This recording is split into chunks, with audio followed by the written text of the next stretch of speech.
Malibu is one of the most beautiful cities in California, yet strangely isolating places in California, a place of beaches, million-dollar homes, and winding roads carved into dark mountains. But on the night of September 16th, 2009, something happened here that has haunted Americans for more than a decade. It's a story about a young woman whose life seemed full of promise, a story about mysterious behavior, questionable decisions by authorities, and a disappearance that many people believe never should have happened. This is the tragic and unsettling case of Mitrice Richardson. Before the headlines, before the disbelief, before the outrage, Mitrice was simply Mitrice, a 24-year-old with a bright smile and a mind filled with ambition. She had graduated with honors in psychology. She was a dancer, a poet, a daughter deeply loved by her family. People described her as the kind of person who brought warmth wherever she went, someone who could make strangers feel like friends. Her future wasn't just promising, it felt luminous. But even the brightest path can darken without warning. In the months before she disappeared, the family and a few friends noticed that something inside her had begun to change.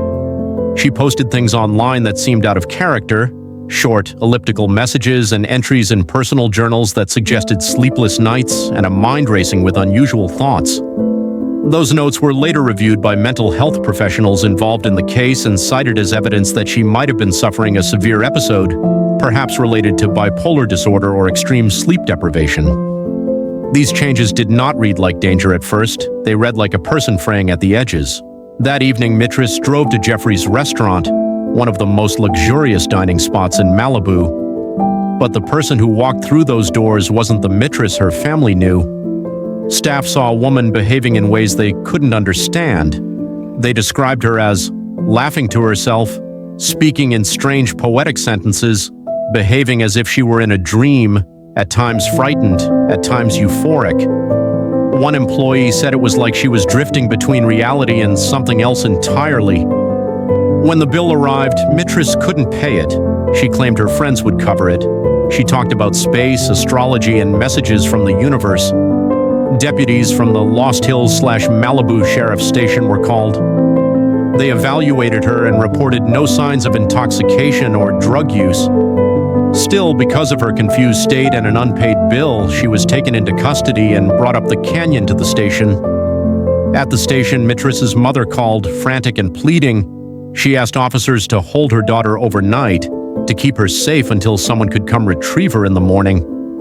The family says they were told not to worry, that Mitrice was safe at the station. And yet in the small hours just after midnight, Mitrice walked out of the station alone. She had no phone, no wallet, no car keys, and no means to get home. She stepped into a cold, dark canyon and disappeared into the night. A few hours later, a local resident reported hearing a woman scream in the canyon. Deputies searched but found nothing. For months, rescue teams and hundreds of volunteers scoured the ridgelines, creek beds, and abandoned ranches of Malibu Canyon. The case drew volunteers, media attention, and growing outrage. Nearly 11 months after she vanished on August 9, 2010, park rangers discovered human remains in a remote wash of Dark Canyon. The remains were identified as Mitrice Richardson. Disturbing details emerged. The skeletal remains were found partially separated, the skull was removed from the rest of the bones, and clothing was not located on the body in the way one would expect. Perhaps most troubling for investigators and for the family was the fact that deputies at the scene had moved parts of the remains before coroner personnel could document the scene properly. These facts turned a disappearance into a tangle of unanswered questions. This story struck a nerve for 3 reasons. First, a vulnerable person was released alone at night. She had no phone, no money, no keys. Her mother had asked the station to hold her. Deputies assured the family she was safe. Then she was released. For many, that mismatch between promises and action looked like a failure of care. Second, inconsistencies and missing documentation. The arresting deputy did not fully write down the bizarre statements and behaviors witnesses and staff described. A court deposition later noted that key information had not been passed up the chain of command. When official records are incomplete, suspicion grows quickly. Third, the handling of the remains. When Mitrice's body was found, deputies moved parts of the skeleton before coroners could secure the scene. That action, more than any other, convinced many observers that evidence was lost and that either through negligence or haste, the investigation was compromised. Taken together, these elements didn't prove a crime committed by the police. They did, however, suggest a pattern of missteps and missed opportunities, moments where a different choice might have led to a different outcome.